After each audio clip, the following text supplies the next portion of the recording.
10th class باب اول میں بھٹو کی حکومت کی اصلاحات کا جائزہ لیں گے۔ بھٹو کی حکومت نے جو اصلاحات نافذ کی تھیں اس میں سب سے اہم معاشی اصلاحات تھیں۔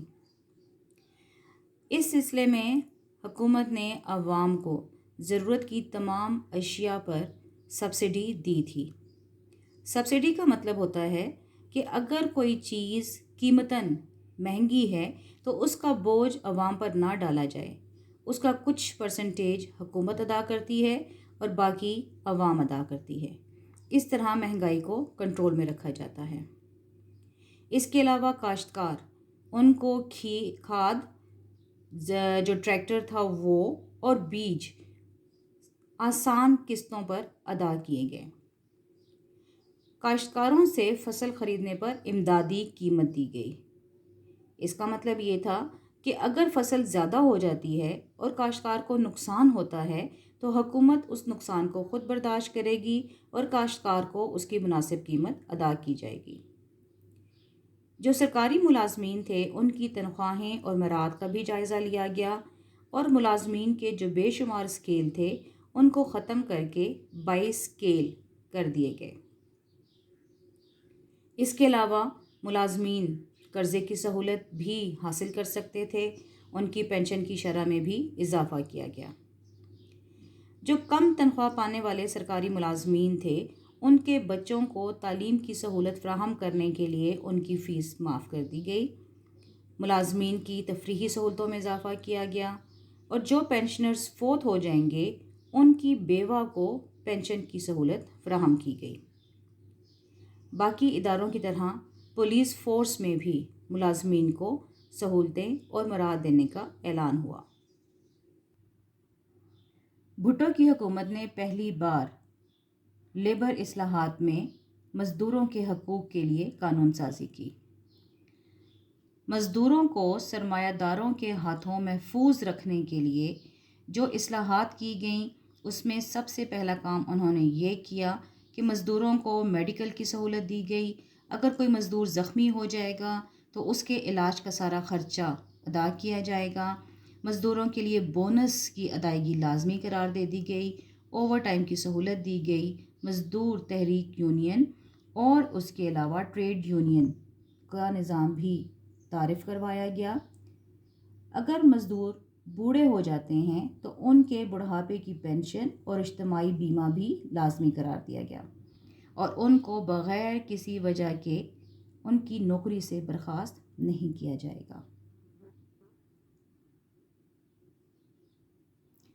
اوور ٹائم کا مطلب یہ ہوتا ہے کہ اگر کوئی مزدور اپنے ٹائم سے زیادہ کام کرتا ہے تو اس کو اس وقت کی ادائیگی کی جائے گی۔ اور بونس سے مراد یہ ہوتا ہے کہ جب ایک ادارے میں اس کو فائدہ ہوتا ہے تو سال میں ایک دفعہ یا 2 دفعہ اس فائدے کی وجہ سے مزدوروں کو اس میں سے کچھ پرسنٹیج ادا کیا جائے گا۔ اسی طرح سے صنعتی اصلاحات میں بھی حکومت نے جو اہم اقدامات کیے اس میں انہوں نے بہت سی بڑی صنعتیں اپنے کنٹرول میں لے لیں۔ اس میں تقریباً 20 اہم کارخانے تھے۔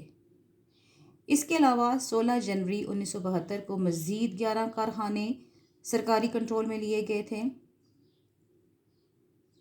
لیکن یہاں پر جو غیر ملکی سرمایہ سے چلنے والے کارخانے تھے ان کو تحفظ دیا گیا تھا، ان کو سرکاری کنٹرول میں نہیں لیا گیا تھا۔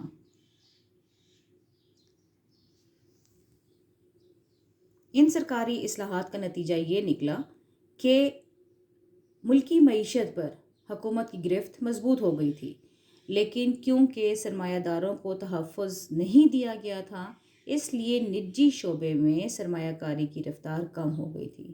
اب لوگ اپنا پیسہ مزید کارخانوں میں انویسٹ نہیں کر رہے تھے۔ بیمہ زندگی اور بینک کے حوالے سے بھی حکومت نے بہت سے اقدامات کیے تھے۔ تمام بینک اور تمام انشورنس کمپنیاں انہوں نے اپنے کنٹرول میں لے لیں۔ تمام بیمہ زندگی کا کاروبار کرنے والی کمپنیوں کو انہوں نے اسٹیٹ لائف انشورنس کے حوالے کر دیا اور تمام پرائیویٹ بینکوں کو کنٹرول میں لا کر ان کا control state bank of Pakistan کے حوالے کیا گیا۔ ایک بات یاد رکھیں کہ جو نجی ادارے میں کام کرنے ملازمین ہوتے ہیں ان کی کارکردگی بہتر ہوتی ہے، کیونکہ ان کے اوپر ہر وقت چیک رکھا جاتا ہے اور ان کے کام کو چیک کرنے کے لیے ان کے مالکان موجود ہوتے ہیں۔ مگر جب حکومت ان تمام اداروں کو اپنے کنٹرول میں لے لیتی ہے تو پھر وہاں پر کارکنوں کی کارکردگی کا معیار گر جاتا ہے، کیونکہ ان کے اوپر چیک ختم ہو جاتا ہے اور ان کے کام کو دیکھنے کے لیے حکومت ہر وقت ان کے سامنے موجود نہیں ہوتی۔ اسی طرح سے جو تعلیمی اداروں میں اصلاحات کی گئی تھیں اس میں بھٹو نے اہم جو قدم اٹھایا تھا وہ یہ کہ انہوں نے تعلیم کو عام کرنے کے لیے تمام تعلیمی اداروں کو سرکاری کنٹرول میں لے لیا تھا اور ان اداروں میں تعلیم کو مفت کر دیا گیا تھا۔ مگر جن تعلیمی اداروں کو حکومت نے اپنے کنٹرول میں نہیں لیا تھا وہاں پر تعلیمی معیار بہت بہتر تھا، جس کی وجہ سے سرکاری اداروں میں اور پرائیویٹ اداروں میں پڑھنے والے اسٹوڈنٹس کے درمیان میں طبقاتی فرق بہت زیادہ بڑھ گیا تھا۔ زرعی اصلاحات کے نتیجے میں جو اہم اقدامات کیے گئے وہ یہ تھے کہ جو حد ملکیت تھی زمین کی اس کو کم کر کے نہری زمین زیادہ سے زیادہ 150 ایکڑ اور بارانی زمین 300 ایکڑ مقرر کر دی گئی تھی۔ کوئی بھی جاگیردار یا زمیندار اس سے زیادہ زمین نہیں رکھ سکتا تھا۔ جو اس سے زیادہ زمین تھی اس کو حکومت نے بلا معاوضہ بغیر پیسہ دیے حاصل کر کے مزارعین میں تقسیم کر دیا تھا۔ مزارعین کسان ہوں گے جو کہ ان کی زمینوں پر کام کرتے ہیں۔ اب حکومت ان اصلاحات کے بعد مزارعین کو بھی تحفظ دے رہی ہے۔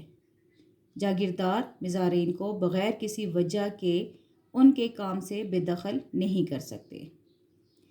اگر وہ بٹائی میں حصہ نہیں دیتے، یعنی جو فصل وہ کاٹتے ہیں اور اس کے بعد جو مزارعین کا بھی حصہ اس میں سے نکالا جاتا ہے اور باقی کا سارا حصہ جاگیردار کو دیا جاتا ہے، تو اگر وہ حصہ ادا نہیں کیا جاتا یا لگان ادا نہیں کرتے جو ٹیکس ہوتا ہے، یا اس کے علاوہ جو زرعی ضروریات ہوتی ہیں ان کو اگر مزارعین پورا نہیں کر رہے تو تب ان کو ان کے کام سے ہٹایا جا سکے گا۔ اس کے علاوہ اگر زمیندار اپنی زمین بیچ رہا ہے اور مزارعین اس کو خریدنے کی استطاعت رکھتا ہے تو سب سے پہلا حق مزارعین کو دیا گیا، جسے حق شفا بھی کہا جاتا ہے۔ اس کے علاوہ جو مالکان کے ذمہ جو کام دیے گئے وہ تھے بیج مہیا کرنا، لگان یعنی کہ ٹیکس دینا، اور آبیانہ کی ادائیگی یعنی کہ جو پانی کی قیمت ہے اور اس کا جو ٹیکس ہے وہ بھی زمین کے مالکان جو جاگیردار ہوں گے، زمیندار ہوں گے، وہ اس کو ادا کریں گے۔ یہ تمام اصلاحات بھٹو نے نافذ کی تھیں اور اس کے بعد انہوں نے 5 جنوری 1977 کو دوسری اصلاحات نافذ کی تھیں، مگر 1977 کے انتخابات سے پہلے ہی ان اصلاحات کے اوپر عملی جامہ نہیں پہنایا جا سکا۔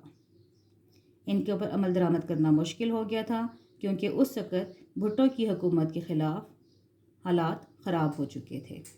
شکریہ۔